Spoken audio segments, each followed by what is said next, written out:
Hello friends, welcome to my channel जिज्ञासा live. आज हम हिंदी का वर्कशीट पार्ट 2 लाए हैं। इसमें क्लास 1 का पूरा सिलेबस भी दिया गया है कि बच्चे को क्या पढ़ाना चाहिए और कैसे पढ़ाना चाहिए। इससे पहले मैंने हिंदी का वर्कशीट पार्ट 1 शेयर किया था आप लोग के साथ। अगर आपने वो पार्ट 1 का वीडियो अगर आपने नहीं देखा है तो आप प्लेलिस्ट में जाकर देख सकते हैं, नहीं तो में मैं इसका लिंक दे दूंगी, आप वहां से भी जाकर देख सकते हैं। क्लास बच्चों का पूरा सिलेबस कवर किया हुआ है कि आप क्लास 1 के बच्चे को क्या पढ़ाए और कैसे पढ़ाए कि बच्चों को समझ सके और सीख सके आसानी से। इसीलिए आप वीडियो पूरा देख। स्टार्ट करने से पहले आप लोग से रिक्वेस्ट है कि अगर आप हमारी वीडियो में नए हैं तो हमारे चैनल को सब्सक्राइब करें और अच्छा लगे तो लाइक और शेयर करना ना भूलें। हिंदी हमारी मातृभाषा है। बहुत सारे बच्चों की यह घरेलू भाषा भी होती है, जिससे बच्चे बोलना भी जानते हैं और समझते भी हैं। अगर हम यह हिंदी भाषा अच्छे से पढ़ाए बच्चों को तो आसानी से समझ में आ सकता है। तो चलिए स्टार्ट करते हैं। चित्र दिखाकर पढ़ाएं। बच्चे को जब भी पढ़ाएं तो चित्र दिखाकर पढ़ाएं, जिससे बच्चे को समझ में आ जाएगा और चित्र देखकर वो पहचान भी जाएंगे कि क्या पढ़ा रहे हैं और उस चित्र का क्या नाम है, उसे क्या कहते हैं, उसे कैसे लिखा जाता है। बच्चे को अच्छे से समझ में आ जाएगा और वह माइंड में उनका एक मैप भी बन जाएगा कि इसका क्या नाम है। जैसे यहाँ एक हाथी का चित्र दिया गया है। अगर बच्चे पहले ये हाथी के बारे में नहीं जानते हैं, क्योंकि हाथी एक जंगली जानवर है जिसे बच्चे पहले नहीं देखे हैं, इसीलिए चित्र के द्वारा हम दिखाएंगे कि यह हाथी है और उसे हाथी कहा जाता है और यह एक जंगली जानवर है और इसे ऐसे लिखा जाता है, तो बच्चे आसानी से समझ सकेंगे। आगे है, उसी प्रकार उसकी दोस्त भी थी बकरी। जैसे बकरी एक पालतू पशु है जिसे बच्चे ने पहले देखा हुआ रहता है। इसका चित्र देखने से पहले ही बच्चा समझ जाएगा कि ये बकरी है जिसे मैंने पहले देखा। उसी प्रकार दोनों साथ साथ जंगल जाते हैं। इसमें बकरी और हाथी दोनों मिलकर दो हुए और दोनों साथ साथ जाते हैं। ऐसे ही बच्चे समझ जाएंगे कि दोनों साथ जाते हैं। उसी प्रकार आगे हाथी डाली झुकाता और बकरी पत्ती खाती। उसी प्रकार यह डाली झुकाती है, दिखाएंगे कि डाली इसे कहते हैं और झुकाना ऐसे कहते हैं। उसे चित्र देखकर पढ़ाने से बच्चों को आसानी से समझ में आ जाएगा कि क्या कहानी है और कहानी में क्या बताया गया और किसे क्या कहते हैं। और ऐसे आगे है कविता और कहानी सुनाकर एवं गाकर। यदि हम बच्चे को कोई कविता या कहानी पढ़ाते हैं तो उसे गाकर या कहानी सुनाकर उसे बोलेंगे तो बच्चे को इजीली याद भी रहेगा और समझ में आएगा। जैसे हम कविता को कोई लय में गाकर उसे सुनाते हैं तो बच्चे सुनकर आसानी से याद कर सकते हैं और उन्हें समझ में भी आ जाएगा कि क्या कहा गया है। आगे है कहानियाँ और कविताओं में से चुने गए शब्दों एवं अक्षरों को ढूंढकर घेरा लगाएं। अगर हम कोई कविता या कहानियाँ पढ़ाते हैं तो उसमें बहुत सारे शब्द दिए गए रहते हैं कि जो बच्चे को समझ में नहीं आता और वह लिख भी नहीं पाते हैं। वही सब शब्दों और अक्षरों को ढूंढकर घेरा लगाएंगे और उन्हें कॉपी में लिखने के लिए देंगे और उन्हें उनका अर्थ बताएंगे, उसे समझ में आ जाएगा। से जामुन के एक पेड़ पर दो तोते रहते थे। इसमें एक जामुन एक फल है। बच्चे को बताएंगे कि जामुन एक फल है, उसे ऐसे लिखा जाता है। और पेड़ किन्हें कहते हैं।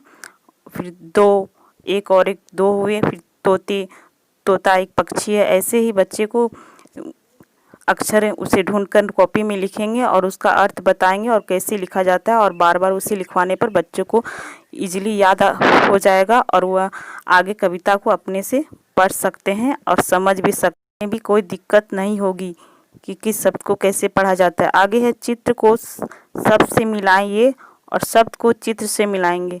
हम बच्चे को जब भी पढ़ाएंगे तो कोई चित्र दे देंगे और उसका चित्र का क्या नाम है उससे मिलाने के लिए उससे देंगे।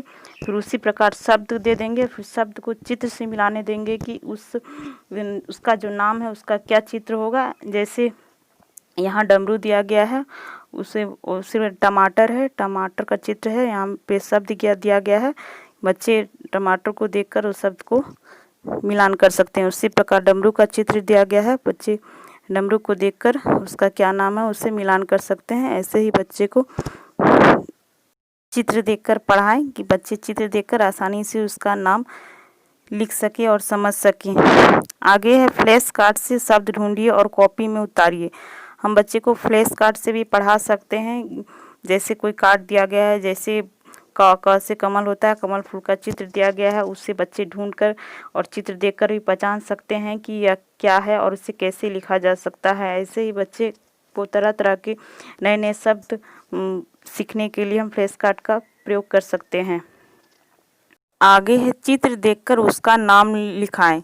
इसमें कुछ चित्र दे देंगे और उसको देखकर उससे पहचान कर उसके नाम लिखने के लिए बोलेंगे, जिससे बच्चा चित्र देखकर आसानी से उसका नाम बोल भी सकता है और लिख भी सकता है। ऐसे ही प्रैक्टिस कराने पर वह धीरे धीरे वह आसानी से सब कर लिखना और बोलना सीख जाएगा। जैसे यहाँ पे चित्र दिया गया है और सब चीज नाम दिया गया है और चित्र देखकर बच्चे नाम ढूंढकर आसानी से लिख सकते हैं कि किस चित्र का क्या नाम है। इससे बच्चे देख देख कर 2-3 बार लिखने से, प्रैक्टिस करने से बच्चे आसानी से उस शब्द का स्पेलिंग भी सीख जाएंगे और समझ जाएंगे कि किसको क्या कहा जाता है। जैसे बत्तख, बत्तख को देखकर वह लिख सकते हैं आसानी से कि यह बत्तख का चित्र है। उसी प्रकार बकरी और ये गाय, उसी प्रकार देखकर बच्चे आसानी से लिख सकते हैं कि किसका क्या नाम है। ऐसे ही प्रैक्टिस कराने पर बच्चे आसानी से सीख सकते हैं। आगे है चित्र बनाकर रंग भरने के लिए। बच्चे को कोई भी चित्र बनाकर उसमें रंग भरने के लिए देंगे, जिससे कि लिखने की प्रैक्टिस होगी और रंग पहचानना भी सीखेंगे और उन्हें पेंसिल पकड़ना भी सीख जाएंगे और उनका हाथ भी बैठने लगेगा कि किस अक्षर को कैसे लिखना है, वो आसानी से लिखने लगेंगे। ऐसे ही प्रैक्टिस कराने पर बच्चे को हम लिखने के कौशल को विकसित कर सकते हैं। आगे है गतिविधियां कराकर। बच्चे को कुछ एक्टिविटी वर्क कराकर बच्चे को एक्टिव कर सकते हैं। जैसे कोई खेल खिलाकर, कोई कविता सुनाकर या कोई कविता उसे बोलने के लिए कहेंगे। उसी प्रकार के साथ कोई गेम भी खेल सकते हैं कि बच्चे का ब्रेन एक्टिव हो और वो तरह तरह की चीज़ें सीखे, उनका माइंड शार्प हो। इसके लिए उन्हें तरह तरह के वर्कशीट और प्रैक्टिस सेट बनाकर देंगे। जैसे इसमें बहुत सारे हिंदी वर्णमाला के अक्षर दिए गए हैं, इससे पहचानने के लिए बच्चे को देंगे कि वह पहचान कर बोले कि किसमें क्या लिखा गया है। इससे बच्चे पहचान कर बोल सकेंगे। ऐसे ही हम तरह तरह के प्रैक्टिस सेट बच्चे को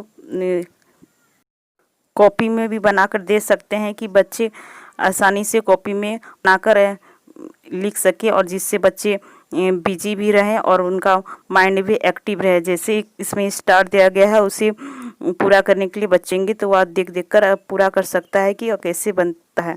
आगे ऐसे ही बहुत सारे हम गेम भी दे सकते हैं कि बच्चे उसे कर कर के सीखे और उनका माइंड भी डेवलप। बुक में भी प्रैक्टिस किया गया रहता है, उससे है कि बच्चे बनाकर एक्टिव हो सके। जैसे यहाँ कोन दिया गया है और आगे खाली छोड़ देंगे कि उस कोन का किस टाइप का कोन होगा आगे।